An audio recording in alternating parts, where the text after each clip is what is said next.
dying from, I think it was the neurovirus. He's back. We won't even joke this week about him getting another colonoscopy because he was sick. I got one. Almost dead. Came back coming out of both ends. Well, we're not going to start the show here talking about what's going on aware of Ethan. We will say, though, that the bachelor party for Ethan is less than a month away now. Here we are, 30 days. So before you know it, all three of us are going to be in Arizona having fun. We'll put it that way. Sounds like Grant had a lot of fun on Saturday for a birthday party, as did I. Dylan, upcoming Saturday. Oh, but I thought you had a big party last Saturday too. Nope. This upcoming. No, you just had the day off Sunday. Okay. Yeah. But no, we went out for like my birthday like a month ago. But this upcoming Sunday, we're celebrating Jenna's birthday. Dylan, who you met, an avid listener to the podcast. So yes. A week shout later, out Jenna. Happy birthday, Jenna. Because last week her and my mom share the same birthday. Fun fact for you. I hope you're enjoying Cabo, you asshole. Yep. Yeah. It looks pretty great. I'm not going to lie. A lot of blue water, blue skies. The sand looks great. So thank you for the updates on your vacation, Jenna. Happy birthday again, and we love you. There it is. Update, so it just shows how much. That's why I'm Team Jeff. He actually talked to me today. Well, are you friends with her on Snapchat? No, Instagram. There you go. I'm getting the updates on Snapchat. It's not good enough. But you know what's funny? I've talked to Jeff once since they were on vacation, which is clearly why I'm on Team Jenna. Oh. I just texted Jeff right now. Oh, sure you did. Jefferson! Yeah. But no, I had a fun Saturday. I won a $50 gift card to the Titan Closet, I think. I don't know. Whatever our Trinity High School's clothing shop is. I won because I had they put a helmet in the middle of the court at the Booster Bash, big fundraiser for Titan Athletics. And they have like these like mini like bulldozers that are like squishy, like stress balls, and you throw it, and whoever got closest to the helmet won. And I was one of the two winners. Nice. Attaboy. Nice work. And it also gets better because at the end of every Booster Bash, they play Lightning to end the night. You $20 to get in. Anybody can sign up. And if you make the final 6, you get auctioned off, and whoever buys you, you can.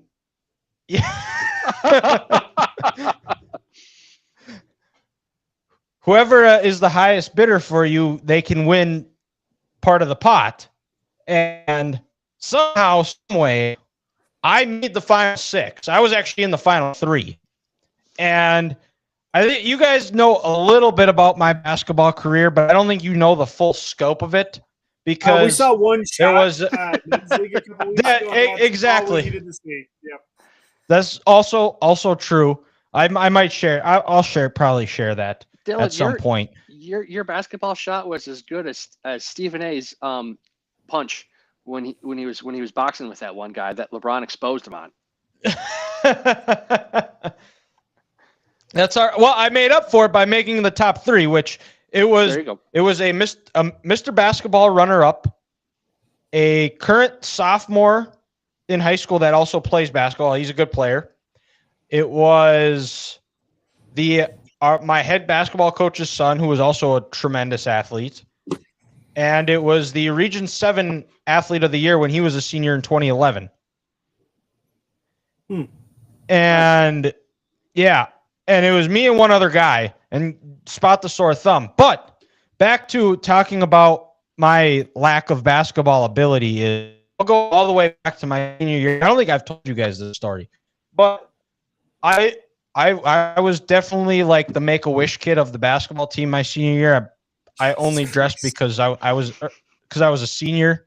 It was not because I wanted at all, and I knew going in. So I was like, you know what? I'm going to be the biggest cheerleader there is. I was like basically Mark Titus, if you guys know who he is what he was at Ohio State. And my senior year, our last home game, coach says every senior gets to start at least one home game. It was my turn to start, and I play like the first possession, ball gets stopped, I go out, and then I don't come back in till we were blowing this team out. So I actually did get to play a decent amount because we were a good team. Nothing because of what I did, but we were up by a lot. I got back in the game, and earlier in the game, Jacob Volk, he scored his Mr. Basketball finalist, really good player, first team All-State, blah blah blah. Not talking about him. This is my time to shine. He scored his 1,000th point. I get back in the game, and I score my first home point of the year, and the crowd cheered louder for my first home points than his 1,000th point. Woof. That's certainly a good story to have for your basketball career. That's kind of what I'm saying. It's let's be honest, those cheers were more pity cheers, so I don't know if you should feel good about yourself for them. I don't know. Yeah. Because there were in the regionals, our first round, we were up by a lot again, and at the start of the fourth quarter, and this is definitely a pity chant here, but a student section started chanting, "We want Gress. We want Gress."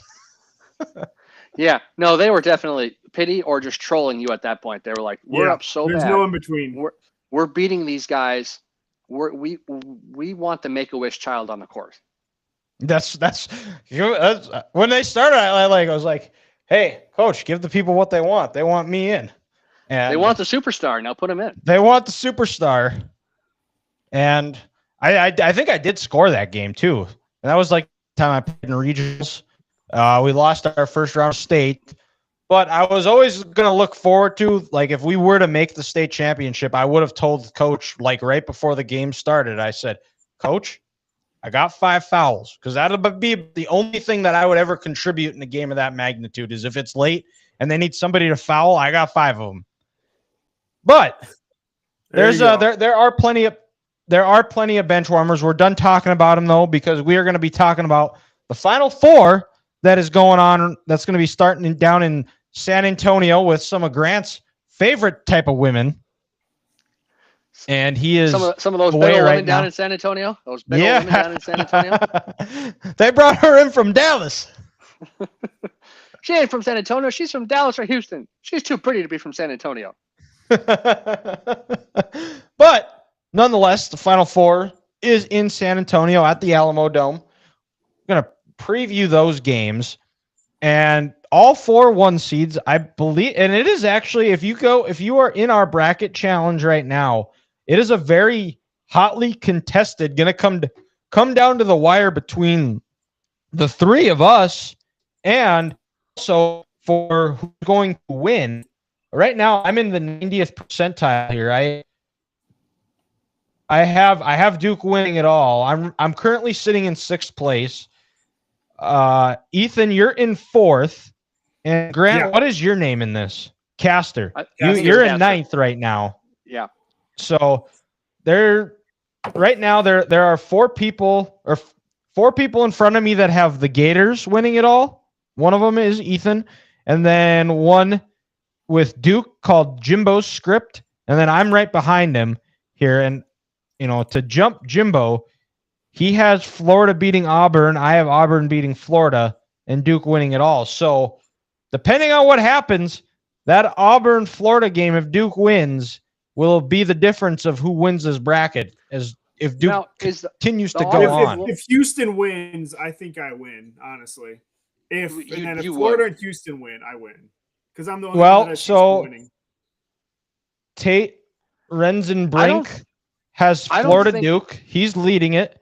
Harrison Montague has Florida Duke. Taze and Coach Q has Florida Duke.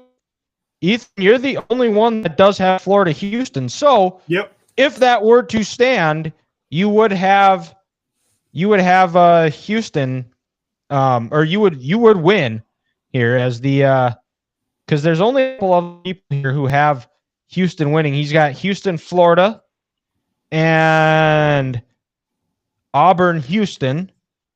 And then other than that, that wraps up all of Houston's chances here. But he's only currently at, they're both, one's at 870, one's at 850. So there still would be a lot that could happen. Yeah, I don't think I can win our bracket, but I think I can get past you two. But I need these three things to happen. I need Florida to win, I need Duke to win, and I need Florida to win the title. Correct. You do. And if that happens, then I at least get past you two clowns. So we all picked. We do got to give ourselves a shout out because usually the Three Guys Talking Ball podcast jinx is in full effect, and it didn't happen this year. All four, we all picked the final four teams correctly, I believe. Or did Ethan? Were you? Or no, Grant had three. I was Ethan had three. I had all four. So the Tennessee curse is real. Grant, did you learn your lesson? For the third time, I learned my lesson, yes. For the third time, he was learning his lesson. Oh, I love it. I love it. I also don't trust Houston. I don't either. There's their defense is good. But I just in a game with two teams I don't trust, I had to pick one team and I got it wrong. Way to go. Yep. Well, and if you listen to last week's episode, I also picked Tennessee to beat Houston for the same reason. And that game did not go at all. Tennessee was cold to start, and Houston just kind of coasted the rest of the way. But I will say this, Dylan. We got every other game right. We did. Darn right we did. We had a perfect weekend except that game. Yep. Yeah, that's so the only hooray game, for Chuck. The only game I missed was who was it? I had I only missed one this. Oh, Alabama. That's the only one. Otherwise, I had. Did you have Alabama over Duke? Yeah. Yeah. Well, no, you picked Alabama or you picked Duke in the Final Four. No, well, I think he was saying this next weekend. Oh, yeah, I got to get there. Yeah, I didn't pick Duke in the Final Four. I picked Alabama. Yeah, you did. I'm looking at it. Did I? What? I picked. Yeah, Duke? you had all four one seats. I think though Ethan is saying going into the weekend, like Dylan, like if he would have been on last Wednesday when he would have picked Alabama. Really? I really picked Duke in the Final Four? Yeah, sure did. Yep. I did not think I did. Yep. All right, well, maybe not. Maybe I'm giving right now. Ethan more maybe I'm giving Ethan more credit than what he deserves. I did. Wow. No, I had Alabama. You see a little red X by Alabama. Okay, yeah, so he's wrong. Yeah, I got it wrong. I picked Alabama. Yeah, Dylan, you got it wrong. Because I'd still be in first right now. If he did pick Alabama over Duke. Oh, because if Alabama would have won, this thing would have been on ice. Oh yeah. Yeah, it would be. Yeah, it would be on ice. Yeah, because he would have all four, and everybody else would have been screwed because everybody else picked Duke. Yep. Okay. Gotcha. Hey, we figured it out. Because it showed all of it. Yeah, it showed all of the correct. They're the Final Four matchups, not what people picked. Okay. There we go. All right. Well, then let's preview Auburn, Florida. Two SEC teams. The first time an SEC team will have a chance to compete for a national title since 2014 when Kentucky did it. I know I had to think about that too when I was looking at it. I was listening to something and they were saying that this is the first time the SEC has a chance to win a title since 2014. And I was like, no way. Interesting. And I despise that Kentucky team, by the way. Not sure why, but I can't put my finger on it. But don't like that. Would it have to something to do with the Harrison twins? Yeah, it did. And that 00 that didn't play all season and came on and had like 6 putback dunks. Willie Cauley-Stein. No, he was. It was whoever. It was the guy that replaced him because Cauley-Stein got hurt in the Sweet 16 game, and then I think it was like a Lyles or something just came out of nowhere. Nobody knew who he was. It wasn't Lyles. He was 41, and he was actually a stud. It was Yeah, that's 00. I can't remember the name, but I'm still thinking. I He guess still Cauley Stein sometimes was 15 then, wasn't he? Yep. Yeah, he was 15. But 00. Auburn versus Florida. Auburn lost, or Florida beat Auburn by 21 points in Auburn back in February. So we get a rematch. Florida gets the revenge. And did they play in the SEC tournament or no? I don't think they Semifinal, did. I think. I thought they beat them in the semifinal. No, I think Yeah, they beat, did beat. No, Florida. I thought Florida they did beat Florida beat Missouri. Alabama? Florida beat Alabama and Tennessee in Missouri, I think, in the SEC tournament. No. Yeah, right. Tennessee beat Auburn before they played them. You're right. And then Florida beat Tennessee. Yes. Florida beat Tennessee. Yep. Yeah. Okay. Yeah, I'm looking at it right now. But both coaches know each other very well. Al Golden coached under Bruce Pearl for a while. I believe Pearl went and got Golden out of Israel when he was playing and brought him onto the coaching staff. For me, there's a couple of storylines in this. Obviously, is Nye Broom's health got hurt against Michigan State, came back, but he wasn't. He was definitely favoring his other arm, and it felt like he was just more of a decoy for the final 10 minutes of the game, or whenever he came back in. I think it was like 5 or 6 minutes to go. But curious to see, he has not practiced yet this week, or I think he's going to try and give it a go tomorrow on Thursday. But how healthy is he in this game? You're going to need him. He's been one of the best players all year. And you look at this matchup, I think the big matchup for me is Chad Baker Mazzara versus Walter Clayton. And if you want Chad Baker Mazzara in the Sweet 16, he hit some incredible shots against Michigan that really put that game on ice and really kept Michigan at a distance where they weren't ever able to really threaten. He had that incredible stretch in the middle of the second half. And sometimes what worries me with him is he does try to play a little bit of hero ball where he tries to get everything back in one shot. It's not going to work because I think Florida's defense is too good.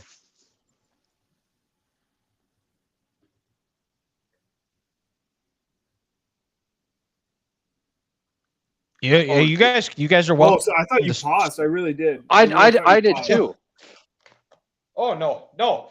I said my piece, and then we'll kind of you guys can both kind of give your piece, we can bounce things off of each other, and we'll give our think it comes down to the bench. Florida's probably the deepest team in the country right now. Their front court depth is just absolutely insane. Even with Condon kind of being banged up a little bit, you have Haug, I think is that how you say his name, coming off the bench, number 10 for 15 points, hitting the big threes that really carried them to even get them into the position to beat. Jeez, who am I thinking Texas of Tech. now? Texas Tech, that's who it is. I was going to say, Texas Tech. So put Clayton in the position to actually hit those shots at the end where it actually mattered. But it's always a different guy stepping up for them. It's never really one guy. Obviously, Clayton hits the big shots at the end. He's probably one of the most clutch players we've seen in college basketball since Kemba, which is really saying something because he's hit some massive shots this year. But it's been number 5, Richards. Is that his name? I can't remember. I think Richards. that checks out. I think so. 15 is I can't remember 15's name, but he's not Wilson. I can't remember their names right now. But they have just dudes after dudes, and they have that big guy down low. It starts with an O. It's a weird name. But as soon as he gets the ball, he's just a freaking beast down there. He just dunks it every single time. And also, guys, I think with Florida playing in so many tight games in this tournament, round 2 against UConn, the Elite 8 against Texas Tech, being down, I believe, against Maryland in that game, they're not going to be nervous for the big moment. You could argue Auburn, they've kind of cruised their way on through the tournament. And also for Auburn, I do worry about the lack of depth with playmakers because, like Dylan said, without their best player on the court, I don't really think they have much of a chance in this game. Well, I think Broom's definitely going to play. How effective is he going to be? Exactly. It very much will be like Scottie Pippen was in Game 6 of the '98 Finals versus Utah, where it was you're just having him out there because at least there's the threat of him there where he might not be effective. But the difference is Scotty still had a Michael Jordan. I don't think there's somebody on the Auburn team that's going to be consistent enough outside of if Chad Baker Mazzaro has an incredible shooting night like he did against Michigan. I don't think Auburn has those horses to where Broom can have an off game and still find a way to win. I agree. And when I look at this Florida team, guys, they kind of remind me of that Baylor team that won that title in 2021. They're so deep, they're so physical on defense, and they're grown ass men. Like this Florida team, you can tell they're in the weight room. Like these are big dudes, and I think they're going to be able to push Auburn around a little bit. And then you throw that in with a combination of speed that Florida has also on this roster. I think it's going to be just too much for Auburn. Auburn deserved to be the number 1 overall seed. They were the best team in America all year. And in theory, when you're the best number 1 overall seed, you should have the quote easiest path to the Final Four. But I think that path ended on Saturday at about 7:30. Just like I said, the lack of dominant closers and playmakers on this Auburn team minus Broom. It's not going to get the job done against this Florida team that is just loaded top to bottom and who have been in tight games. So if this is a tight game, Florida's not going to get nervous because they were just here last week and the weekend before. Yeah, I have Florida winning as well just because I trust Walter Clayton more than I trust Chad Baker Mazzaro. I got him winning a tight one. I think Auburn gives Florida the best punch, but I hope Auburn wins, and I hope to God I'm wrong because gets me winning the bracket. And it's been a while since I've won a bracket, so I'm hoping Auburn wins, but I don't feel great about it, so that's why I'm doing the Gator shot. Mm-hmm. But Ethan, who do you got? I'm sticking with my guns. I'm going to Florida. Picked them from the start. I think they slayed the Dragon. UConn, last 2 weeks ago now almost. I think they're good. That was going to be their toughest test up until probably the championship versus Houston or Duke. But, yeah, I still feel very confident. All right, well let's go on to the final game, the Houston versus Duke game. Now, this game, there are, between the two teams, 32 straight victories between both of them right now. This might be the most likable Duke team in quite a while. Because when I watch Duke, it's like I don't hate these guys as much anymore. Dylan, I'd say this is the most likable Duke team we've ever seen in our lifetime. And all it did is just have to get rid of that barren, make it about me asshole Coach K to retire. Like I texted you guys, Coach K was clearly the problem for me with Duke. Yeah, he shoved his kids in closets. He shoved his kid in a closet in Vietnam or whatever. He shoved his kid in a closet? Yeah, they said his last regular season game against North Carolina at Cameron Indoor. ESPN, Ethan and I, we were watching this game together, blatantly said out loud how there was a time when Coach K's wife threw their kids in a closet when they were in some third world country in Asia. Yeah. I'm not making this up. No, it's that they actually brought it up. They really did. They brought it up, and Ethan and I looked at each other like, what did this woman do with her children? That was his last game. That was the last time he coached at that was also the same day that he told kids to shut up. Yes, it was. Yeah, he's just a terrible human. He's like you said, Dylan, he's a narcissist, and he makes it all about himself. It's no wonder he looks like the devil himself. Oh my God. It's a striking resemblance between the Duke's logo and Coach K. Yeah. Just his ears are creepy. Mm-hmm. And he makes it all, like you said, he makes it all about himself. And nobody works the officials harder than him. when he's preaching in his practices, probably toughness, compete, don't let other people control what you can control. Make it all about you.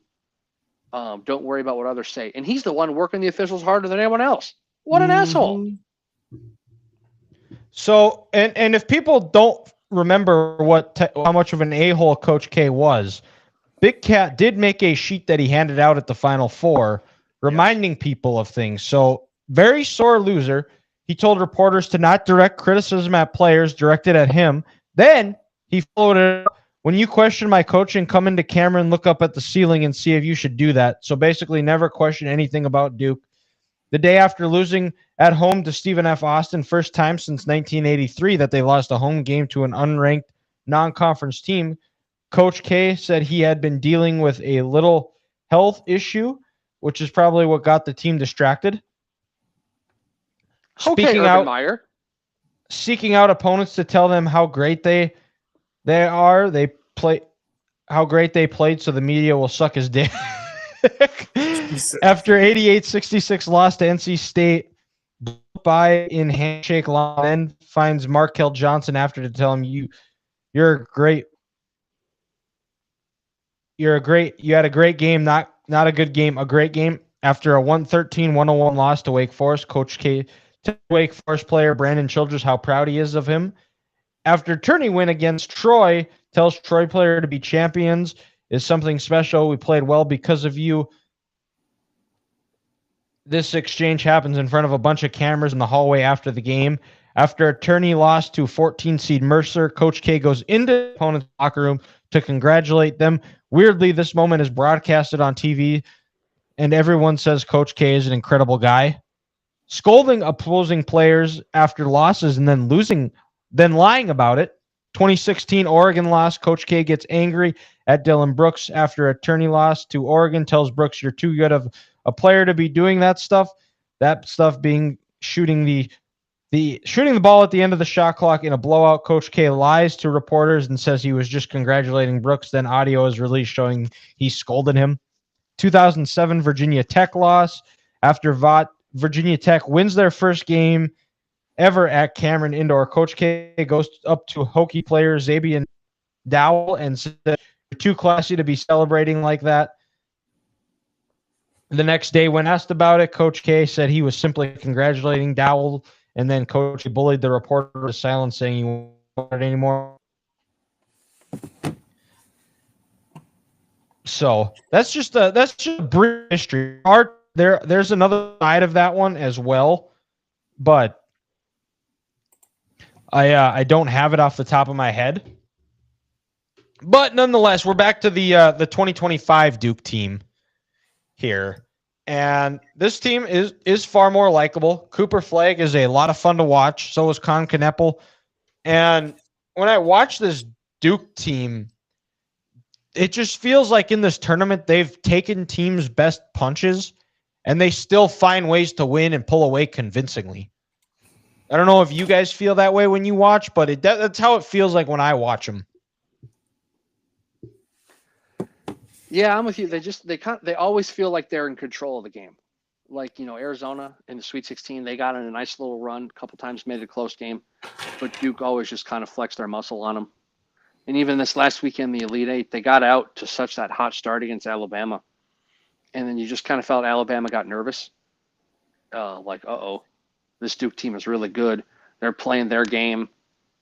And Alabama's shots, they weren't going in like they were on Thursday night against BYU. And it's funny, I was watching that Alabama BYU game, and I was like, this is going to be the game where they waste their night, where they shoot just their absolute dicks off. I said the exact same thing. I was like, they picked the wrong game to go hot. And that's the big flaw in Nate Oates' style of coaching is when you're not hitting those shots, they got to do something else. And since he doesn't believe in the mid-range, they end up losing by 20 points. Even it still felt like, and I think a lot of it was because of Duke's defense. Duke is a really good defensive team that those shots that Alabama took against BYU, I didn't think BYU was playing bad defense. It was the shot goes in. When it's your night, it's your night. Alabama tried that same thing, and the shots weren't going in. I think this game's going to be one of the more fascinating ones in the entire tournament. Like, obviously, Duke is one of the best offensive, if not the best offensive team in the country. Houston is by far and away the best defensive team in the country, and that's not even close either, if you ask me. The real thing is, who plays it? What game is the game played at? Whose temp? Is it going to be played at Duke's tempo, or is it going to be played at Houston's? If it's played at Houston's, a more half court style, they're going to have the advantage. If Duke's able to get out, run a little bit, get those transition points, kind of beat them before they can get their defense set, it's obviously going to be Duke. But at the same time, Duke also has a good defense, so can Houston score enough? So it's going to be tight. I don't think it's going to be anywhere close to these 80, 90, triple-digit type scoring games we've seen out of Duke this so far. I mean, you're probably looking at a game closer to the 70s, honestly. If Houston has any chance to win, they need to keep it under 80. The other part of that too is how does the court, because it's played in a football stadium, how does the depth perception affect the shooting? And the Astrodome is notorious where outside of Alamo 2016 Villanova or Alamo Dome, 2018. What did I say? Astrodome. Oh, baseball stadium. No, the Alamo Dome. Outside of the 2018 Villanova team, it's notorious for being one of the tougher football stadiums to shoot in. And I'm curious to see, because we saw what Duke's length did to Alabama and Mark Sears in their front court or back court. I'm curious to see what it's going to do to LJ Cryer, if he's going to be affected by it like Sears was affected, because Cryer is only 6'1", and he played really well against Tennessee, but didn't play well against whoever they played in the Sweet 16. I'm curious to see Purdue. how he fares against Duke's backcourt and their length and versatility. Because are these two probably the two tallest or longest teams in the country? Like, I don't know if Houston's the tallest. They've just got some long arms, and they are just lengthy, like wiry. Yeah. Yeah. And another thing with Houston, they exert so much energy on the defensive end of the ball. If Duke can go out and get scoring, and the game is played at a little faster pace, I'll be curious to see if the energy they exert on that defensive end slows them down in offense, and they can't match that pace that Duke has, going. That's one thing to look at, because Houston's effort on defense is there. Like that, you're never going to doubt that. But then, like I said, like Ethan, like you said, if Duke gets out in transition, it becomes a high scoring game. Do they have their legs to make their jump shots there in the second half when they need to beat this Duke team? That's where I think Duke's going to have the advantage there. And we're going to see if Duke's going to be able to, if Houston's able to force Duke into some mistakes and some turnovers where, like what Houston did to Tennessee, and that's why that game was over as quick as it was, is where they were able to turn that defense into offense and turn those turnovers into touchdowns in a sense, to where before you knew it, Tennessee was down and they didn't know what hit them. I think, if we'll just get into predictions here, in the end, I think Duke, I think their length, I think just from body of work of what we've seen, I think this game is going to be one back and forth. And I think it's going to come down to which team is going to make that run. In the end, I think Duke has the best player on the court, Cooper Flagg. And I think you finally saw that aggressiveness, that alpha against Arizona. I think you're going to see that come out again. And I think Duke comes away with a win and plays for a national title. And also a storyline in this one, guys, is all four coaches are playing for their first ever national title. Oh, yeah, that's right. Be curious. I'm trying to think when the last time that would have been. But I'm still sticking with my Houston, the Cougars. They're in Houston. They're at home. It's going to be a big deal. But also, I think Kelvin Sampson's just a great coach. I think their defense is super, super, super good. Probably the best college defense I've honestly might have ever seen. But I think it's going to be too much. I think the moment might be too big for Flag, and their length is going to cause him a little bit of some issues. So I'm going. Are you saying he sticking could with my get pick. tripped up? Could be. Maybe he'll roll an ankle again. You never know. Oh, Well, not the let's cankle. not. But also, LJ Cryer, if he wins a national title, first player ever to win 2 national titles from 2 different teams, or 4 Two different teams. 2 different teams.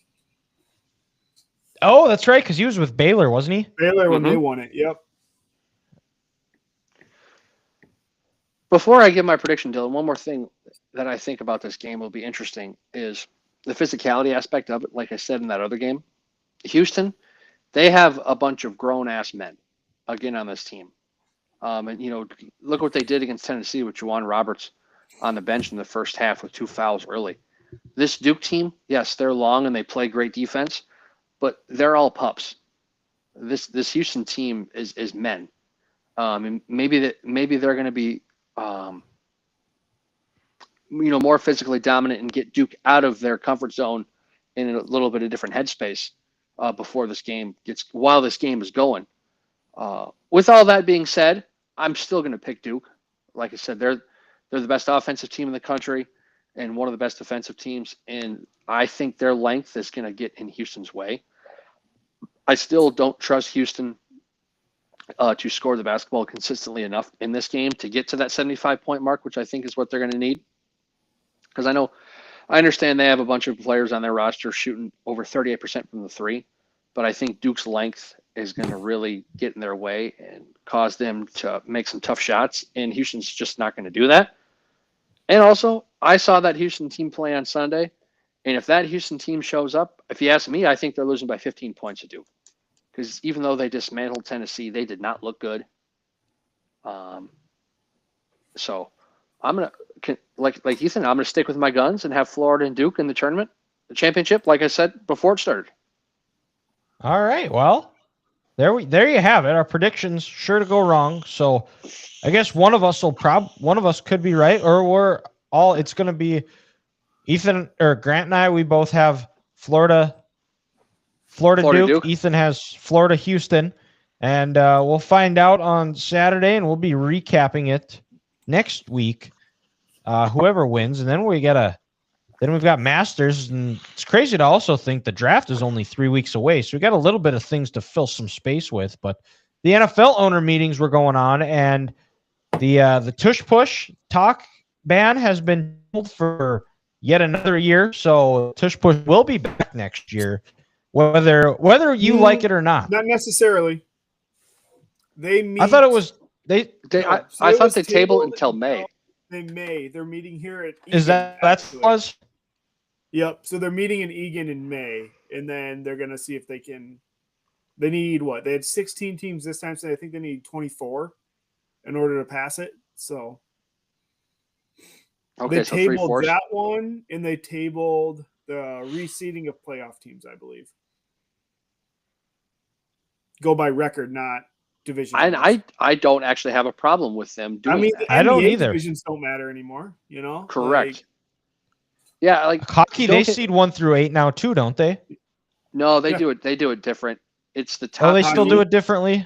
Yeah, they used to be top 8. They used to be 1 through 8, and then they messed it up like almost, was it close to 10 years ago now, where it's your 2 division winners, and then Central 2 and 3 play, Pacific 2 and 3 play, and then the number 1 wild card team faces the lesser of the 2 division winners. It's stupid because if you go by 1 through 8, there's been plenty of years where the 2 is playing the 3 in round 1, or the 3 is playing the 4. The hockey messed it up. Yeah, hockey's weird. Okay. Yeah, hockey absolutely messed it up because there's some first round matchups that should be semifinal matchups, or on paper could potentially be a conference championship, and they've messed it up. Okay. What do you guys think with the Tush Push? What happens? What's your opinions on it? I would rather get rid of it. I'm fine, obviously, doing like QB sneaks and stuff, but just in general, I'd rather just get away from being able to push players forward. Like if you're even in a scrub or just your linemen come up and push you. I think it's bullshit. I think it's a total advantage for the offense. It's already a very hard game to stop. Like it's already an offensive game. It just makes that much harder. So I think they should get rid of it. You can do your QB sneaks all you want, but if your guy's starting to go backwards or he's not moving, you can't come up and push him. I agree with Ethan. I have no problem if Jalen Hurts wants to get under center and he follows those big offensive linemen. But the problem I have is when you have Saquon and Dallas Goedert literally pushing from behind. I think you got to get rid of that. And then in return, also, I think you need to get rid of that just on the regular field of play. Let's say the Chiefs are playing the Raiders and Pacheco gets stopped at the 35. Trey Smith and Creed Humphrey should not be able to come from behind and push him forward. Like Ethan said, as soon as it's a stalemate, the play is over. So I don't have a problem with the tush push, but you should not have two guys behind there pushing forward like it does. And it goes throughout the rest of the play. So that's the amendment I'd make to it. Well, you're consistent. I'm not sure what I feel, mainly because it's the Eagles, but there's teams that have tried the tush push and they're not as effective at it because I don't think teams practice it as much. And also, I mean, let's call a spade, Dylan. No other team in the NFL has the center the Eagles have, the two guards, and a quarterback who can squat 600 pounds. That helps. I mean, that's a personnel problem. Yeah. Jeff Stoutland, the Eagles offensive line coach, if you listen to Jason Kelsey, coaches this up better than anyone else he's ever seen. So the Eagles are just really good at a QB sneak. And I don't think you should be able to ban somebody because one team is really, really effective at it. Because we saw the Bills try and do it against the Chiefs. They failed. And I think overall it's still like a 90% play, but when do you differentiate it? Because I think a QB sneak is just as effective of it. When would they try and ban? How long until they decide to ban the QB sneak? I think like I said, Dylan, that's why me personally, you don't let Saquon and Goddard line up right behind Jalen Hurts' ass. Like you have to get real nitty gritty. Like, you know what? Running back's got to be 4 or 5 yards behind him in an I formation type thing, or a pro set. I think that's probably how you would have to amend it. But I mean, you can still come from behind and go and push the pile. Well, then I straight up wouldn't let anyone do that. And like that's when I said Creed Humphrey is not allowed to come and push Pacheco. Like as soon as you get stopped, guess what? You're stopped. You shouldn't. And I have no issue with either with that either. I think that's a great part of you coach that. You teach guys that if there is, you go and try and put the pile. It becomes a matter of who's going to stop it. And I love it when you see linemen come from behind and go and push a pile for another 5-6 yards. I think that's awesome. That's an effort play to me. And as far as like if people try to bring in like player safety as a concern, there hasn't been statistically anybody who has been injured by the tush push or on that play. It's just not a aesthetically pleasing looking play, but we'll see what happens. I don't know. But before we wrap up the show, Grant, we'll kick it back to you. What do you got for us for curveball of the week? So I was in Target last week, and I saw maybe this is brand new, maybe this is something that's been around for a while, but I'm finally seeing. But I saw that Oreos is making a s'mores flavor cookie, and it got me thinking, gentlemen, what is your favorite variety or flavor of Oreo out there? Double stuff. Well, easy. Okay, keep Dylan, it simple. It's the Halloween. I don't care if it might taste the same, but it's Halloween. Okay, Dylan, yeah, it's double stuffed, but you have the regular double stuffed, you have the birthday cake, you have the just the regular OG double stuffed Oreo. No. Regular OG double stuffed. Have you had the s'mores yet? I have not. Okay, they did it last year. We grabbed a pack, and we were randomly at Target on, was it Saturday? And then as soon as we're checking out, they're up by the checkout. We grab 2 because they are that good. Like they are phenomenal. Oh, I believe it. Did you guys? Are you saying you and Hannah did a few lines that night? We did a couple lines. Yep. Yeah, we did. I wouldn't be surprised if they did 3 lines, if you know what I'm saying. That's a whole container. Oh god, Oh, it was a lot of lines. yeah, those. I don't. That's why I don't buy Oreos anymore. Is because I'm usually doing lines Oh, if I yeah. do pack Oreos. If I you will do say this, 3 though. or less, I don't know what's wrong with you, but you're impressive. I will say this. No matter what Oreo I have, it's got to be double stuffed. Yep. Thank had you. the mega stuffed? I haven't had a mega stuffed in a while, but I'm sure I haven't it's had a great. mega stuff. No. They're solid. I mean, I like double better, but they're solid. Yeah. Did you guys ever have like the heads or tails Oreos? I don't think Never so. did. Never that. No. No. Okay. That one's not too bad. But yeah, just give me the plain old original double stuffed and I'm good to go. I've always liked the golden Oreos. I'm not They're fan not of those. terrible. Yeah, They're I've always okay. been They're a not fan. that great. I've always been a fan of them. But like I said, maybe just because plain Oreos they're so good, and over your lifetime you eat so many, you're like, hey, I'm gonna try something new. But I could smash those. Grant trying something new. That is something different though. Yeah, it's pretty rare for That him. is. I know. Yeah, that's pretty consistent. But I will say that some of the steaks that he's been sending on Wednesday nights before we record have looked pretty good, I must add. Yeah, did I show you the one I had tonight? Yes, you did. What I was talking about. I was like, oh dang. Yeah, it was good.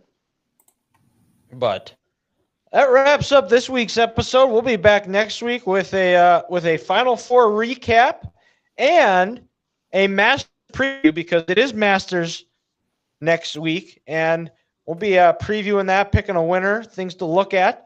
But that wraps up this week's episode of the Three Guys Talking Ball podcast. Make sure you follow us on all our social medias, 3GTV Podcast. Like, rate, subscribe, review, and thank you again for tuning in. We'll talk to you next week.